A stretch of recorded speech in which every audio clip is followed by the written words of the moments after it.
Bonjour, bienvenue à tous, je suis en direct du salon Materials and Light et je suis ravi d'accueillir Arnaud Berthereau. Bonjour Arnaud. Bonjour.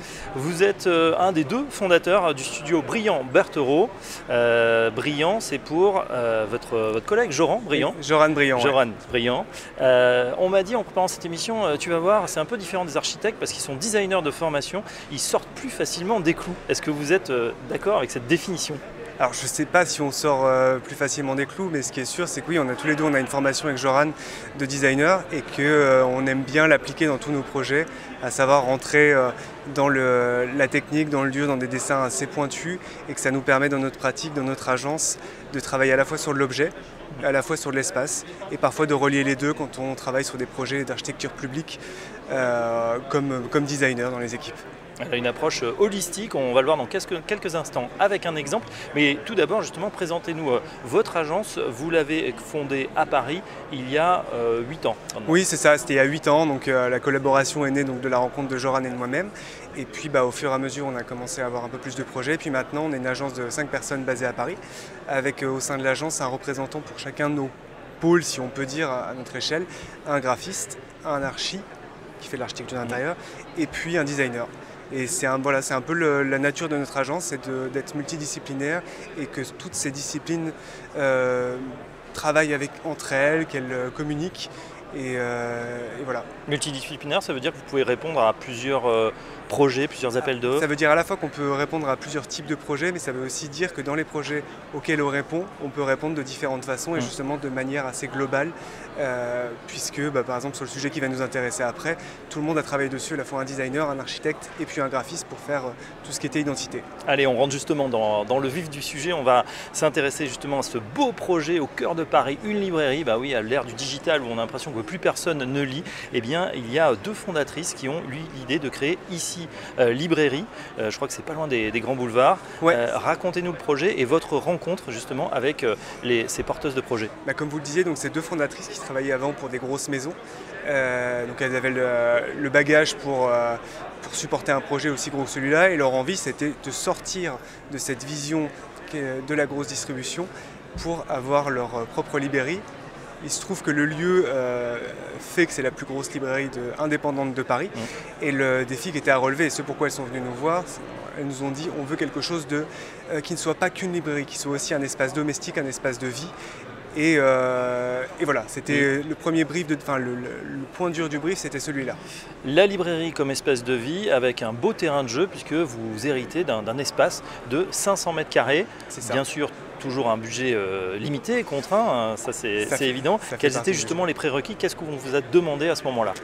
Alors, comme vous le disiez, un espace de 500 mètres carrés qui était avant une ancienne marque de vêtements, donc il a fallu faire table rase de pas mal de choses. On a juste gardé pour des raisons économiques tous les éléments de flux de CVC qui étaient finalement en plutôt bon état, qui avaient été changés il n'y a pas longtemps. Pour le reste, on a complètement changé et notre mission c'était à la fois de penser l'identité du lieu et puis toute l'architecture d'intérieur en allant jusqu'au dessin du mobilier. Alors Arnaud, ici on est sur le salon Materials and Light, on est obligé de parler un petit peu de matériaux. Qu'est-ce que justement vous avez utilisé comme matériaux de prédilection? Alors majoritairement, ça peut paraître extrêmement logique, mais ça ne l'est pas tant que ça, on a utilisé du bois. Ouais. Pourquoi je dis que c'est logique et pas tant que ça? Parce que dans la plupart des librairies dans lesquelles on va, et je ne parle même pas des grosses enseignes, je parle des enseignes peut-être plus modestes, c'est que ça n'est pas du bois, c'est souvent du plaquage bois. Et nous, ça nous intéressait d'utiliser le bois pour plusieurs raisons. Il faut expliquer la différence, parce que pour les non-initiés... Oui, exactement. Donc le plaquage bois, on utilise ce qu'on appelle une lame, un panneau qui est fait à partir de ce qu'on appelle du médium, du MDF, donc des sciures qui sont agglomérées, sur lesquelles on vient ajouter des feuilles, donc des plaquages de bois. Et puis le vrai bois qui est un bois brut. Il y a différents panneaux de bois qui sont plus ou moins chers en fonction de l'essence de bois évidemment. Et là où je dis que ce n'est pas si courant d'utiliser le bois par rapport au plaquage, c'est qu'en général le plaquage est moins cher et les procédés qui sont utilisés pour faire des librairies sont qu'on prend du plaquage comme vous avez votre étagère Billy de qui on sait, avec les trous dedans qui permettent de fixer les étagères. Nous, c'était pas ce qu'on voulait, c'était vraiment utiliser du vrai bois pour des raisons entre autres éthiques mais aussi esthétiques, c'est que c'est quand même pas la même chose d'avoir du bois dans une librairie que d'avoir du faux bois. Et puis ce bois il nous permettait aussi de répondre à une autre contrainte qui était la modularité. Les deux fondatrices avaient cette nécessité de devoir parfois changer leur rangée d'étagères, de changer les rangements de sorte qu'elles puissent un jour cette étagère corresponde au roman et le lendemain puisse correspondre à la bande dessinée. Comme c'est pas la même hauteur, on était obligé de proposer des étagères qui se modulent et le bois nous a permis dans son dessin, on voit les étagères, elles sont rainurées, elles sont fraisées, de sorte qu'on peut enlever les plateaux et les mettre à d'autres endroits. Et ça offre à toute la librairie, surtout l'espace de la librairie, une solution modulaire et en même temps ça lui donne aussi finalement cette caractéristique, cette identité qui lui est propre. Un cachet incroyable, en plus vous avez utilisé aussi des couleurs qui sortent un peu de l'ordinaire. C'est vrai qu'on est habitué un petit peu à la grande enseigne aussi un peu basique. Là vous avez choisi, vous avez vraiment cassé les codes. C'est vrai généralement dans les grandes enseignes c'est souvent du gris ou du noir. Je suppose que l'idée c'est de se dire que les livres sont déjà assez chargés, qu'on n'a pas besoin de mettre d'autres couleurs. Mais nous, la volonté c'était justement d'avoir un lieu où les couleurs ne soient pas fades, ne soient pas neutres et qu'elles donnent envie, ce que je disais au départ, d'avoir un peu qu'on se sente comme chez soi. Et chez soi, on a rarement des couleurs noires, sauf certaines personnes, mais bon. Et du coup, la volonté, c'est d'avoir une couleur chaude qu'on retrouve dans tout l'espace et qui vienne se décliner. Donc c'est ce qu'on a utilisé, un espèce de orange terracotta qu'on retrouve à la fois au sol sur le carrelage, qu'on retrouve sur le mobilier en métal et qu'on retrouve également dans les tissus. Et qu'on retrouve à la fin, mais tout ça s'est fait en même temps sur l'identité graphique. On va y venir dans un instant. Je voulais juste, quand vous parlez de modularité, insister aussi sur les autres espaces. On a parlé d'espaces de vie. Ouais. Alors bien sûr, il y a les livres qu'on peut acheter, vous l'avez dit, les mangas, les BD. Demain, on ne sait pas trop comment on va lire, mais on espère qu'on lira encore du papier. À lire.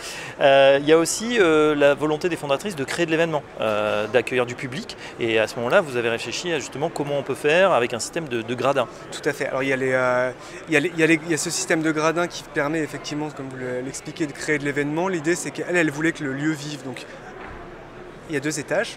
Au rez-de-chaussée, on a un café.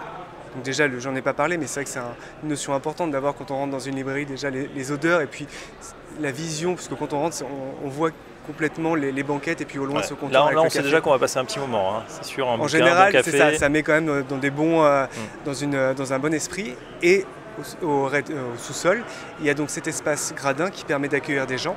Et ce gradin-là, ils sont constitués à partir de 3 éléments, 3 modules qui sont de différentes hauteurs et qui permettent, si vous voulez, de changer la configuration du gradin.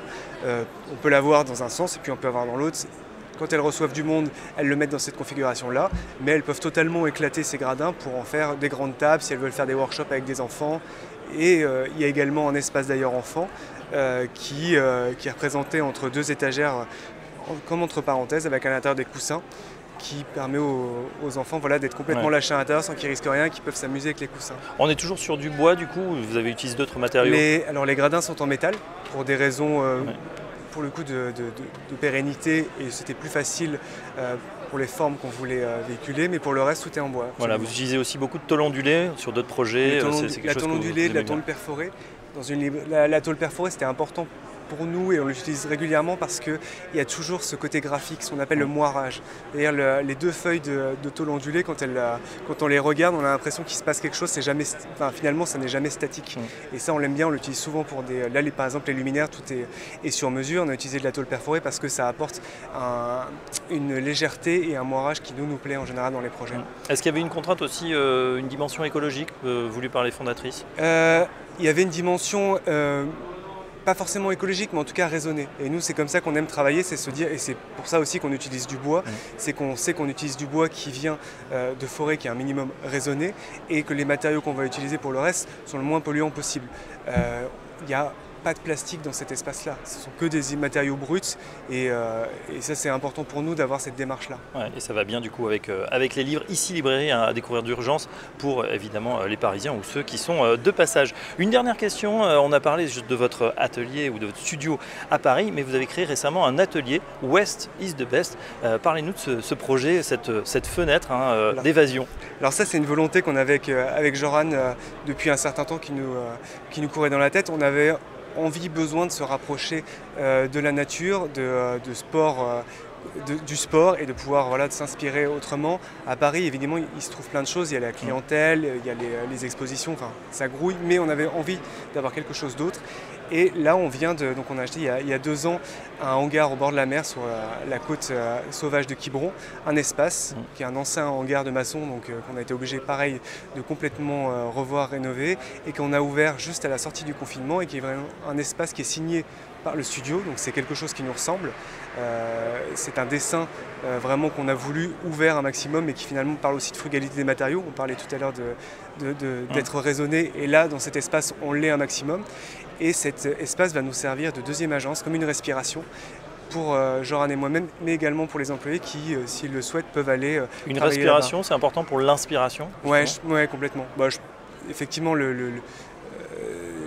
c'est bien dit. L'inspiration, c'est un lieu d'inspiration et de respiration, du coup. C'est devant, si vous voulez, c'est quasiment à côté de la côte sauvage, il y a juste à sortir, et c'est complètement différent de Paris. C'est cette possibilité d'être proche de la mer, de pouvoir marcher, courir, faire ce qu'on veut, d'avoir un grand espace, que l'espace est grand, il fait quasiment 250 mètres carrés. Il est haut de plafond, il y a une lumière, il y a une atmosphère qui va, j'en suis sûr, effectivement nous inspirer pour les années à venir. Et c'est aussi un endroit qu'on souhaite ouvert pour inviter les clients, pour inviter des